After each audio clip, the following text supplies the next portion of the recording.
and it's setting up the live right now.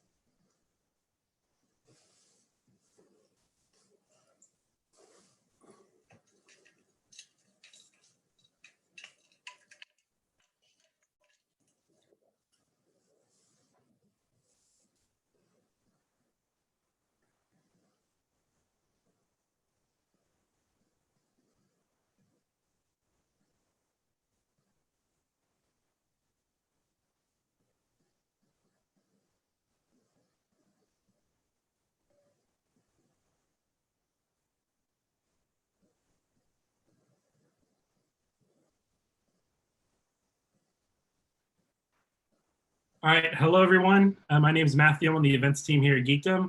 If you're watching this live or you're watching this later, Geekdom a couple of weeks ago started working on an online workshop series where we're highlighting members, and members are sharing the resources and information that they have with other members in the community. And excited to be working with Crystal Darby today to be sharing resources and funding for entrepreneurs.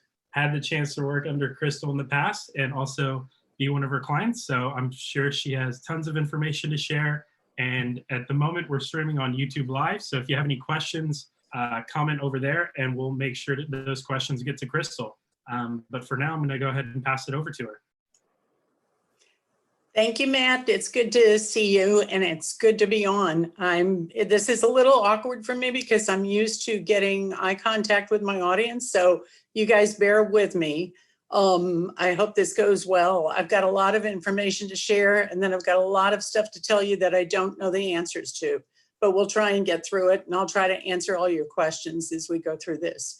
So as some of you know, most of you know, I'm a small business advisor, a senior certified small business development advisor at the Small Business Development Center at UTSA. And in that role, I help small businesses get started, grow to the next level, develop, deal with any kind of issues that they've got in the business. Help them with business plans, marketing plans, putting together cash flow projections, if they're going for funding, and help along those lines, any kind of areas where they've got questions, some HR stuff, we've got import and export, we've got government contracting centers that I can send you to for even more detailed information. This week, actually since the 17th, I've been based at home. As you can probably tell, I'm over 60, so I fall into one of the risk groups. And I'm also officially diabetic, so I'm in that risk group as well. But I'm diet and exercise controlled. I'm very proud of that. So I've been here since the 17th. The rest of our team from the SBDC has started working from home the following Monday, last week. And as you can imagine, we're getting an awful lot of questions about disaster funding. That's been our major focus over the last 2 weeks. I've been working on some business plans and cash flow projections for clients who I was working with prior to this. But the big percentage of my time, I'd say 90%, is on answering questions and helping people with the process of getting funding to tide them over for the time that we're locked down, basically. So where to start? The SBA has a number of programs for small businesses and a number of loans. They've got what they refer to as 7As. They've got 504s, which are mostly for building. They've got express loans. And to start this off, to get yourself some relief, if you happen to have an SBA loan of any kind, please contact your lender. Ask them for a deferral on your payments. If it's a 7A or a 504 or an express loan, they are supposed to give you 90 days and can give you 120 days deferral on those loan payments. I would imagine that the interest is still accruing, but they won't expect you to give them a payment until the 90-day or 120-day period is lifted. I do know that Frost Bank is giving deferrals to anyone who has a loan with them. All you have to do is call and ask. If for some reason you had an existing disaster loan, for instance, if you were hit by Hurricane Harvey and you're still paying that one off, those are supposed to be deferred automatically. But I'd check with your lender and make sure that that's happening and that you've got that deferral. That's the first thing. Second of all, I would, in your shoes, contact all the people I owe money to, credit card companies, your landlord, the people who hold your mortgage on your home, and ask them what they can work out with you to postpone payment. Usually they can tack things on to the end of the loan period. Sometimes they can't, but they can probably do a little deferral on some of those payments. I think everybody understands. The major banks are certainly working with clients to try and help with that. So now, that being said, we've got an economic disaster loan. Let me back up and tell you a little bit about disaster loans. The SBA has provided loans to small businesses that have been affected by disasters previously. Hurricane Harvey is a good example. Anytime there's a natural disaster, there's a platform that you can apply for a disaster loan. That was already in place. And so the SBA opened that platform up for loans for this particular crisis, for companies that needed some money to get them through this disaster. That platform was already working, sort of. And 2 weeks ago, people were going onto the site by my direction to my clients, and it was a nightmare process. There are probably some people on this call who went through that process, and I apologize for the length of time that it took. Not my fault, but definitely my problem, because the site kept crashing. The SBA apparently has not hired any really good IT talent yet. They're working on it, and I think they may have a solution now. So those folks that applied 2 weeks ago when this first came out probably spent a good deal of their day just trying to get through the crashes and start over. Luckily, it was saving some of the pages as you finished, but it was still a nightmare to get through. The following week, last week, what they were doing is having people fill out the forms on their own computer and then upload or drop those into a Dropbox on the SBA site. That speeded up the process considerably, as you can imagine, because now we didn't have quite a strain on the site as much traffic at the same time. Luckily, on Monday, they rolled out a new platform, a new application process. That process is extremely easy. I've had some people tell me that it's taken them 15 minutes, 20 minutes, and 30 minutes to get through. The SBA estimates that it'll take you 2.5 hours or so. I think they're including the time that it takes to collect your financial documents to be able to put some of those numbers in. There's only 2 or 3 forms that you have to fill out. They're all online. There is at some point in that process a box to check if you would like an advance on this money.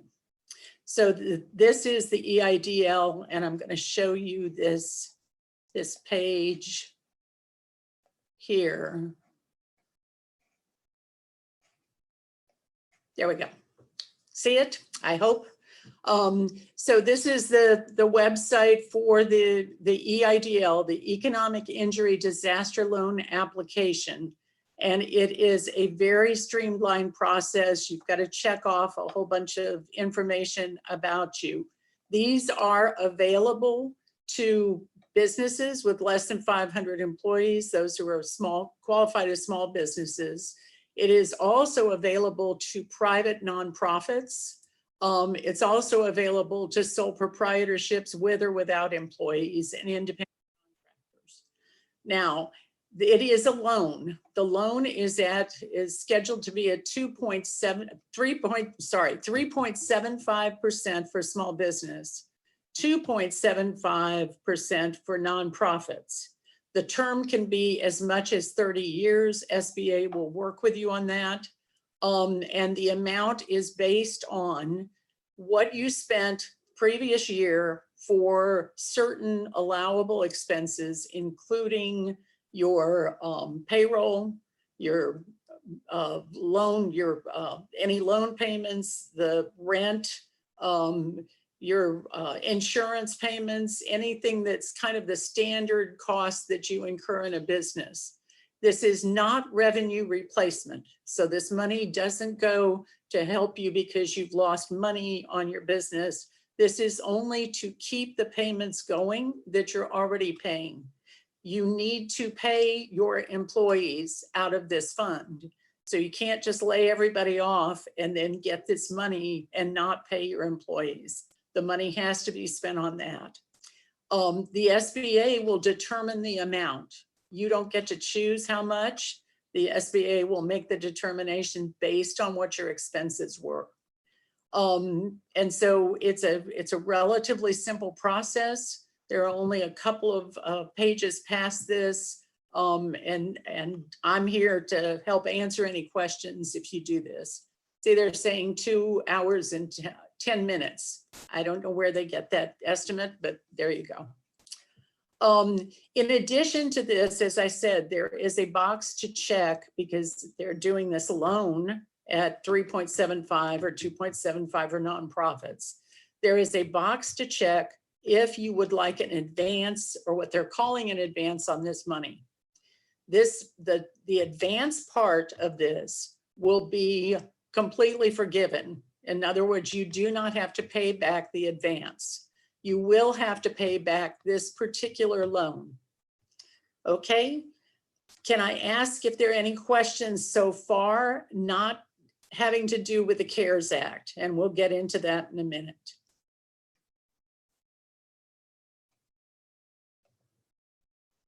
Nothing, Matt? Just a second, have one coming in.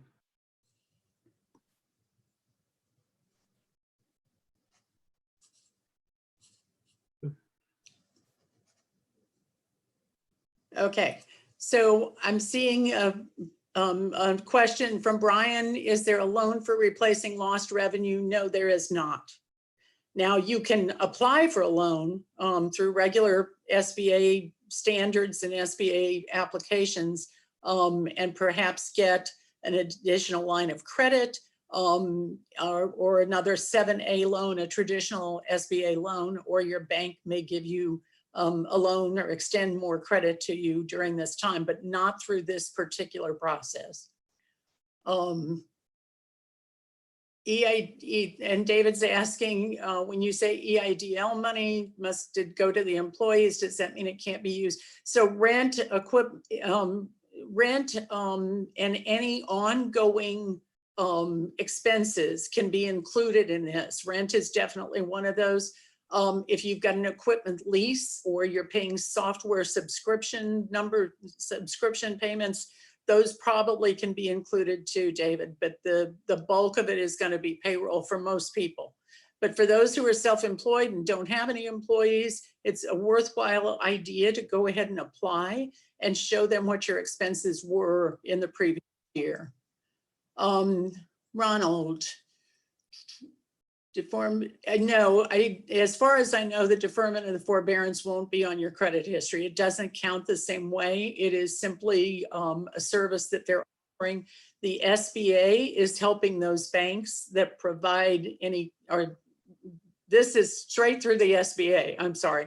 The EIDL is an application through the SBAs, not through the banks. So my bet is that it's not going to show up on your credit history. Hi, Roman. You called, and yes. Yeah, it does 3 to 4 weeks is what they're telling us before approval on the EIDL loans, on the economic injury loans, is that it's 3 to 4 weeks. From what they're telling us, if after that 3-week process, you will automatically within 3 days get the advance. And then they will determine how much the loan will be based on your expenses. And let's see, payroll possibly forgiven on this loan. It's a really good question. As far as I understand, this will not be a forgiven loan. And we'll get into what the payment protection or paycheck protection program does cover and does forgive.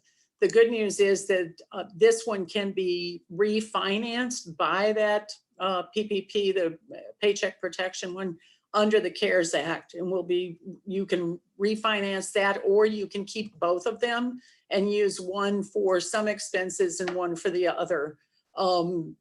It depends on what really works for your business.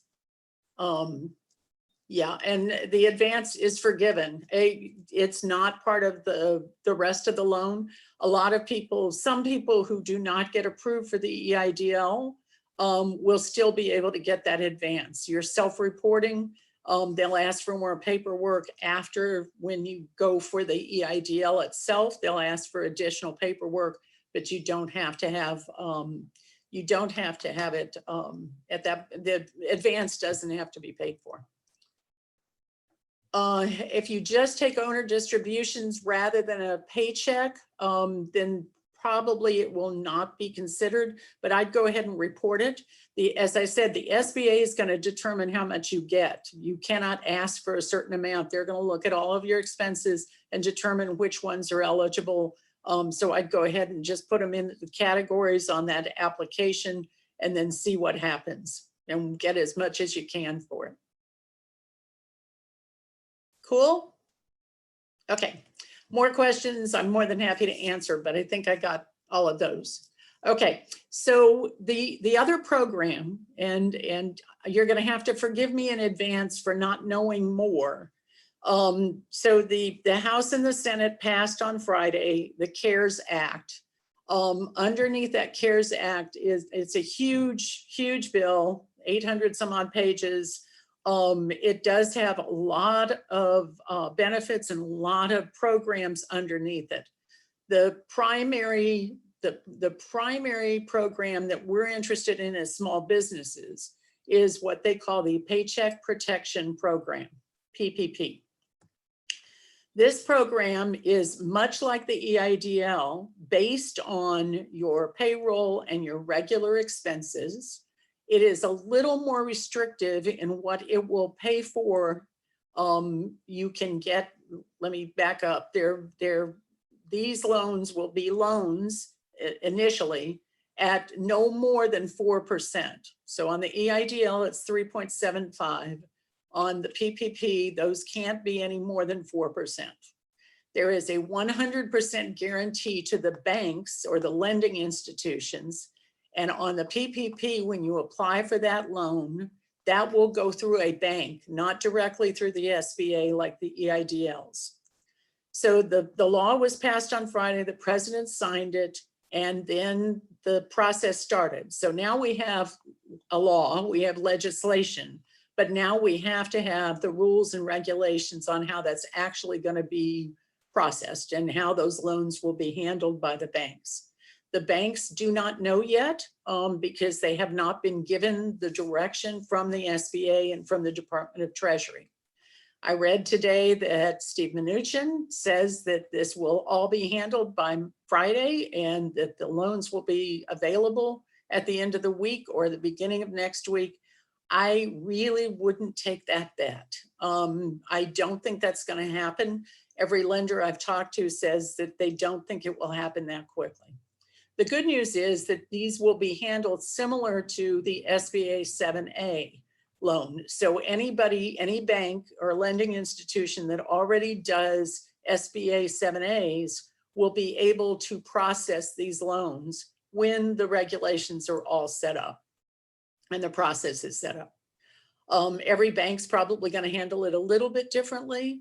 But as I said, interest rate, no more than 4. And the term on these is, I think if I remember correctly, 10 years. However, if you only use that money for these allowable expenses, primarily payroll, rent, there are a few other ones that fall into that category, this loan will be forgiven. The PPP loan will be forgiven. Now, if you've already got the EIDL, which you won't probably have the money from for another 3 weeks, then you can roll that into the PPP and refinance it. Or, as I said, you can keep it at the 3.75% rate, and then you can have the other one and have most of those expenses forgiven. Any expenses that are beyond the ones that are allowable, and there's a whole list I can give you later, any of those expenses that are beyond those allowable ones will be at the 4% rate and over the same term as was established initially. Hope that makes sense. So we don't know a whole lot of details about this yet because, as I said, the regulations haven't been written. We only have the legislation. But you will be applying for those through your lender, your existing lender. If you have an existing loan with a lender, that's probably your first place to go. But if you have, checking and savings accounts with another lender, then I'd go with them. If you need a lender, an SBA approved lender, and you don't have a relationship with the bank, please get in touch with me and I'll be happy to direct you to whoever I know is going to be handling these. Okay, so that's the PPP. If all of that money is used for the intended purpose, then it will be forgiven. The expenses, from what I understand, are for a 4-month period, but the loan doesn't start for 6 months. On the EIDL, the loan payments don't start until month 12. So there's a little more leeway on that.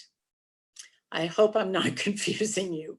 This has been a very confusing week, as you can imagine, because we have all this coming down.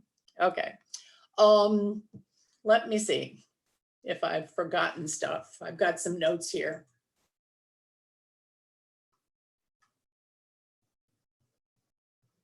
Yeah, funds can be used on the PPP. The funds can be used to retain workers and maintain payroll or to make mortgage, rent, and utility payments. The amount that they're going to lend you will be based on your average monthly payroll costs over the last 12 months multiplied by 2.5. So payroll costs include, and there's some limitations, but basically can include salary, wages and commission, cash tips or equivalents, vacation or other leave, allowance for dismissal or separation, payments for group health, retirement benefits, and payment of state and local tax assessed on compensation. So that loan, as I said, forgivable, but only if all employees are kept on for 8 weeks. And that's kind of open to a little bit of debate on the length and everything. But the whole purpose of this, again, not revenue replacement, but this is to keep your employees with a paycheck, to make sure that you don't lose the employees over this length of time, and to make sure that they're getting some money so that they can return it to the economic situation that we're in. They can buy more toilet paper, I guess. So I hope that helps. There are also one of the big things that's coming down from the CARES Act. This is not part of the PPP, although self-employed individuals can certainly apply. But because most of this is for payroll, that'll be a little difficult if you don't have employees. But through the CARES Act, they are offering unemployment assistance, unemployment benefits to self-employed individuals, including gig workers, contractors, anybody along those lines that that would normally not get unemployment in a case like this. Amount is estimated to be $600 per week for up to 6 months, but we don't have any information on how that application process is going to work. My understanding is it will be through the state unemployment agencies, So TWC would be the place that you would go for that. I don't think they're set up yet for that. There is normally, under regular disasters or natural disasters, unemployment insurance or unemployment benefits for self-employed people. But in this case, TWC decided not to include this disaster, probably because they knew what was coming down from the CARES Act. Okay, we are at about the halfway point on this, so I've got plenty of time to answer more questions. Please let me know what questions you have, because I know I've just barely touched on stuff and it may have been a little bit confusing. So come at me.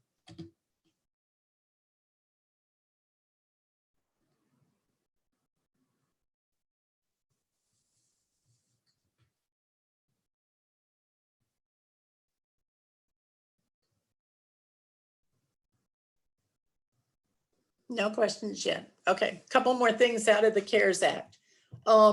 There is a payroll tax credit and deferral. From what I understand, you cannot use this and the PPP, so choose carefully, but this will provide a refundable tax credit of 50% of the wages paid to your employee, by employers to employees during this crisis. So that's the payroll tax credit and deferral. And then there's some deferment payments that you can take for benefits or for Social Security and taxes. And then there's also, as you probably heard, the individual rebates and retirement accounts. If your adjusted gross income is $75,000 or below, you will get, and that's $150,000 if you're married. You'll receive a check for $1,200, $2,400 if you're married. And they're calling this a rebate. You'll get $500 for each child. This check will be based on your 2019 tax return.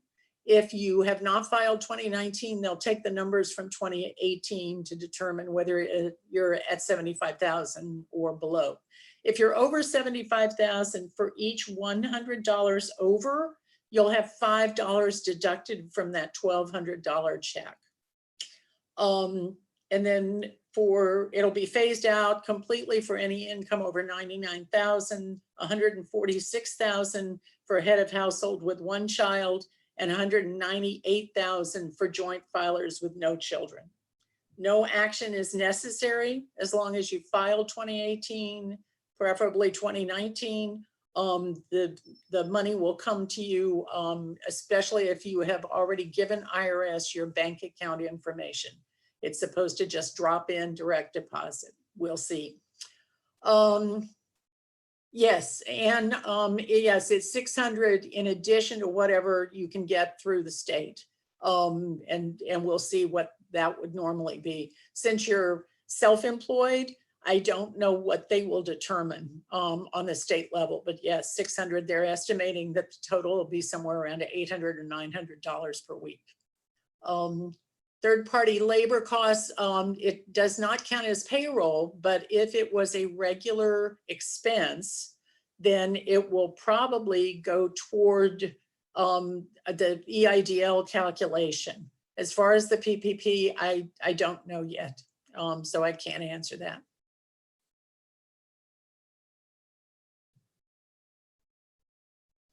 Okay.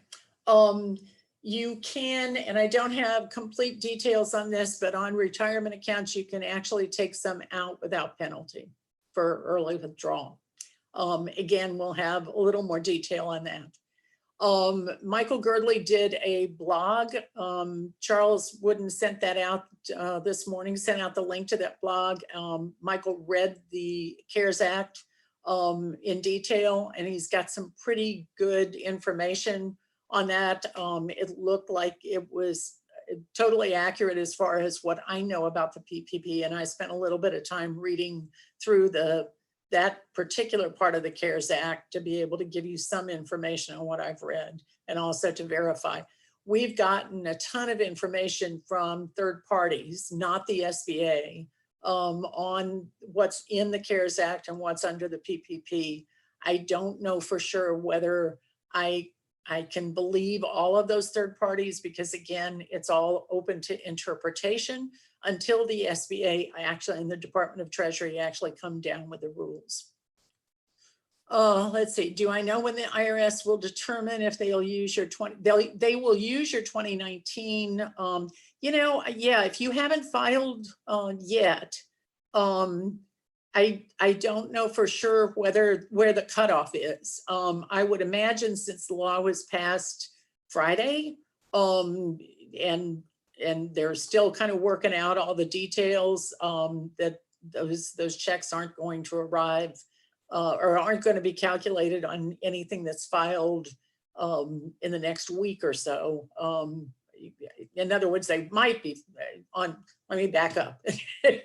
Who knows? Who knows whether they'll determine 2019 if you file this week.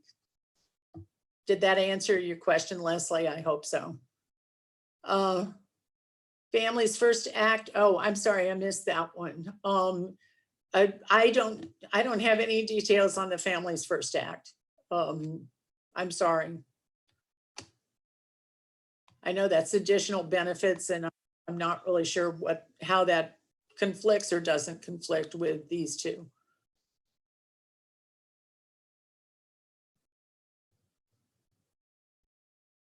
Anything else?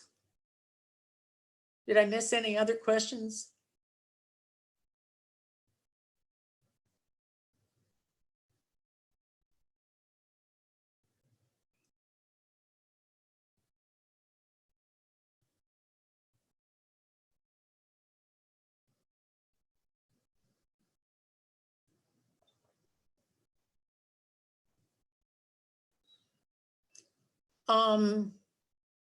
Have they figured out how they are going to cover 17 to 23-year-old students and older disabled who can be counted as dependents? I don't, Jason, I'm sorry, I don't know those parts. Small business is my only area of expertise, and even now I don't feel too expert on some of this, but I certainly don't know on the dependents. Unless, oh, I'm sorry, are you talking about the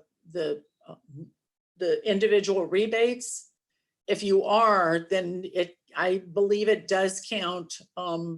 Those folks would count as I mean, as long as you're covering them on your income tax. There we go.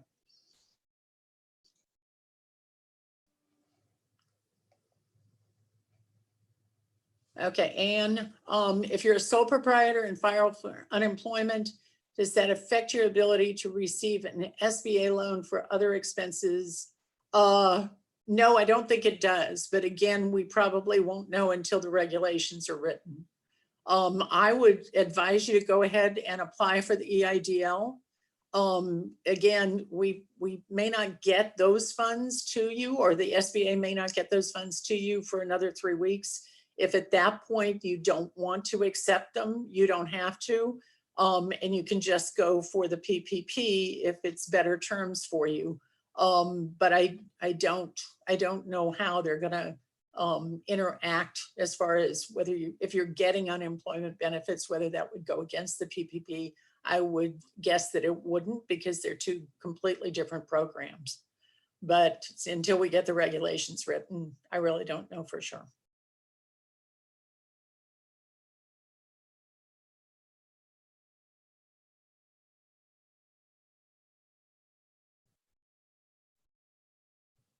How are you all holding up? Are you doing okay? Are you at home? Are you safe? I'm going a little stir crazy.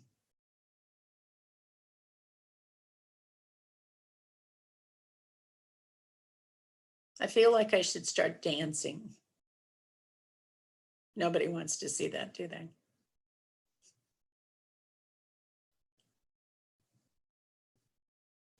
I want to stress that even after this is over, that after this crisis is over, that the SBDC is here to help you with all sorts of needs. And I know I've got a few clients on this call.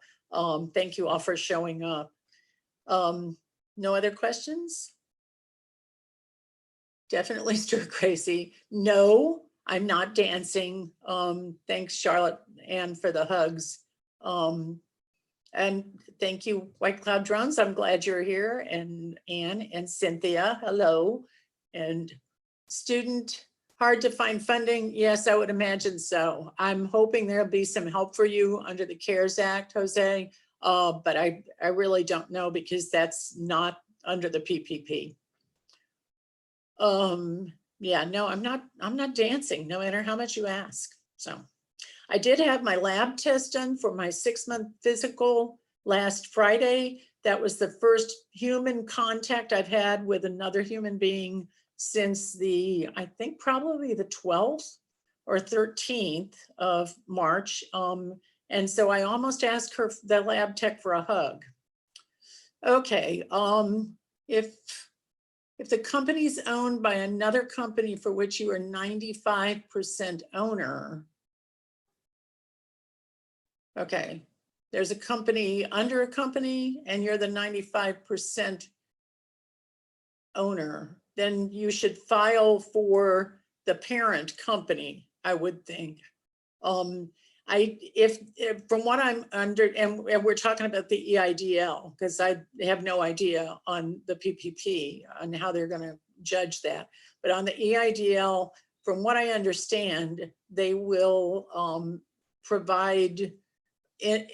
They'll provide that loan for the parent company only. But the expenses from both companies might be included in that. Okay, other than applying for a regular SBA loan or filing for unemployment, what can a sole proprietor do right now? I truly get all your paperwork together. There's a list of stuff that you're going to have for the PPP, so get that ready at least. And the only advice I can give you is, again, file for the EIDL. That advance is supposed to come out a little bit quicker. There are also some other funding sources. I heard that Facebook was doing a grant for businesses. They rolled one out for nonprofits a couple of weeks ago. There are Kiva's doing loans for domestic. They usually do international loans, but they're doing them for people who are affected by this. There are a few others. If you're in the restaurant industry, the Texas Restaurant Association has an emergency fund and also a whole bunch of resources on their website. I know that's not much help, Leslie, but I wish there were more. And estimate as to when the regulations will be out. Okay, so yeah, you missed what I said earlier, but that's fine because I'm not believing it. Steve Mnuchin, Department of Treasury, says that they are working on this and should have the regulations done by Friday of this week. I do know that the folks were staying up really late working on this last night, night before, so maybe so. Lenders that I have read and talked to don't anticipate that it will be that quick. So who knows? Will the economy still be open to investing in? Who knows, Jose? I wouldn't even hazard a guess at this point. I'm just trying to help my clients do patch to get through this. So, but my guess is, and I read today that some folks are betting that we're going to have a real bad recession. I think we're already headed there, but that next or the year after, we should bounce. I think we're very resilient, so I think we're going to be okay. Where did I leave off? For the grant that comes from the Texas Restaurant Association, yes, I think you have to be a member, but I'm not sure about that. So go to the Texas Restaurant Association website and check out. There's an application process. I would imagine you won't get very far before you have to answer that question if they kick you out. New business owner, Leslie, since 2018, please get in touch with me. I'd be more than happy to help you with any number of things during this and after this is over, when we all recover. David, employees need to stay for 8 weeks to make the loans under, I'm not sure. I think what will happen is that if you get extra money and you lose folks because they leave, then you will probably have to pay back that portion if you fall below what your average employment was the year prior. But again, that's under the PPP, so it could be that the rules will be different.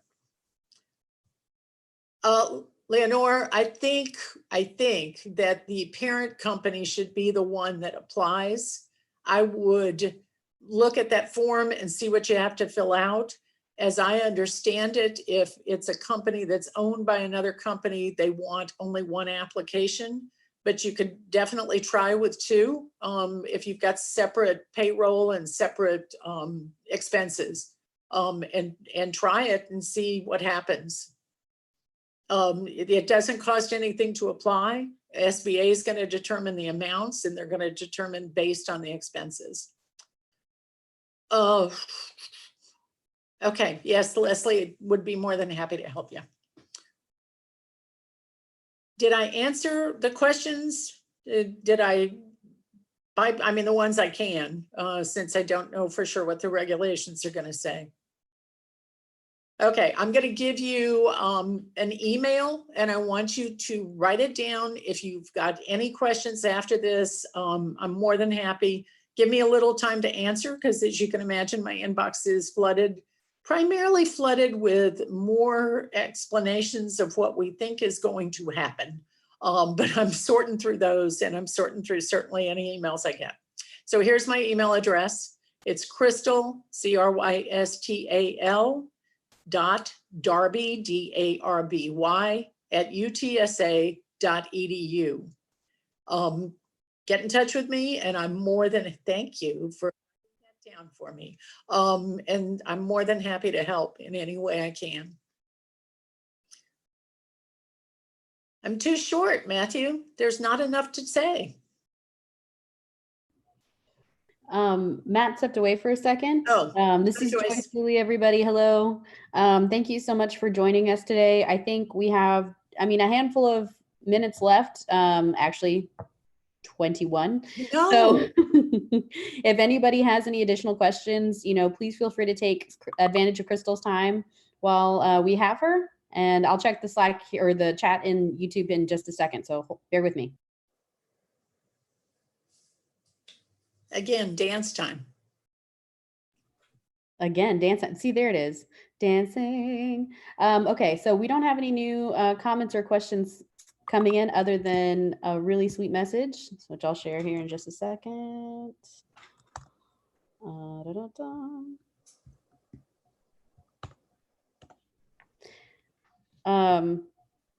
So yeah, if that's it for everybody's time, thank you so much.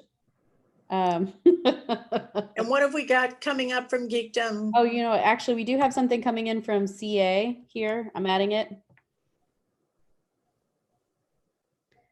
Could you go ahead and do a recap for CA? No, just tell her no. Charlotte Ann, let's get together and we'll talk about the nonprofit side of this. David Jones has a question. I'm just looking at the kazoo. Okay, if someone applies just in case they need it, how long from the time they decide they need the money, a month or 2 from now until they get the money? Okay, I'm not sure I understand the question, but let me try it. If you apply just in case you need it, it looks like it's going to take about 3 weeks for those approvals. This is on the EIDL, about 3 weeks for those approvals to come through. And that's assuming that you've got all the paperwork. You're going to have a loan officer that reaches out to you to tell you what else they need to approve it. And so that will, you will then be offered the loan, and then you can either accept it or turn it down. Again, because of the way it may interact with the PPP, you may want to not accept the money, or you may want to go ahead and accept it if it comes in early and then refinance it through the PPP so that you can get that loan forgiveness. There may be some extra things you can cover under the EIDL that will not be covered under the PPP from what I'm reading. So you may want to keep both of them and put some of the expenses that won't qualify under PPP under the EIDL, because you'll be at 3.75% and the first payment won't be due until the 12th month. Did that do it, David? Holly, so we don't know if the PPP will cover employer expenses to pay contractors. No, I don't know for sure. I have no idea, Holly. I wish I could answer it.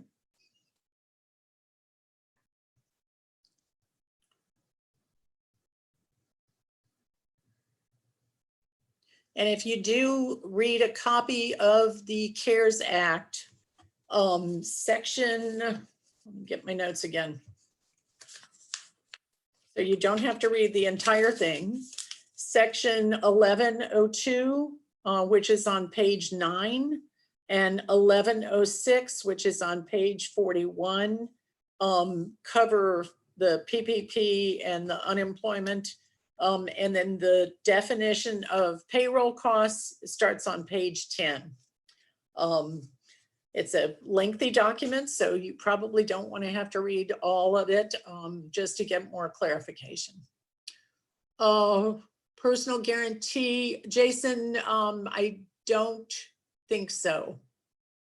And it probably depends on the amount of the loan on the EIDL. So yeah, I mean, there are certain levels where they may require more. They'll let you know what they need in the way of paperwork. Under a certain amount, you don't have to give them your tax. They won't pull the tax returns. So there's different qualifications depending on the amount. But last I read, there were no personal guarantees. They will collateralize everything they can find. But if you don't have any collateral, that's fine. It doesn't disqualify you from this. See, there were more questions, Joyce. I love it. I hope there's more questions. I do too. No, I do not have a YouTube channel. And no, I mean, well, I have one, but I'm not on it. It's just videos that I like. Mostly fireworks from when I lived downtown.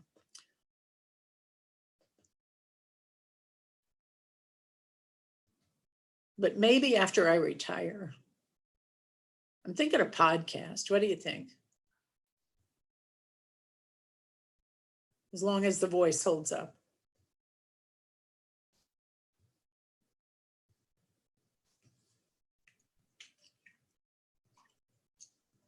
All right, so if there's no more questions, so that concludes our workshop with Crystal. Crystal, thanks for doing this. As she mentioned, get in touch with her via email. We'll also send out an email to anybody that registered with some general information shared. But other than that, that concludes today's workshop. Thank you all for joining. And our next workshop will be next week on EOS, Entrepreneurs Operating System.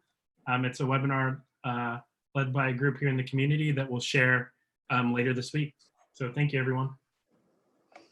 Thank you. Bye. Thank you, everybody.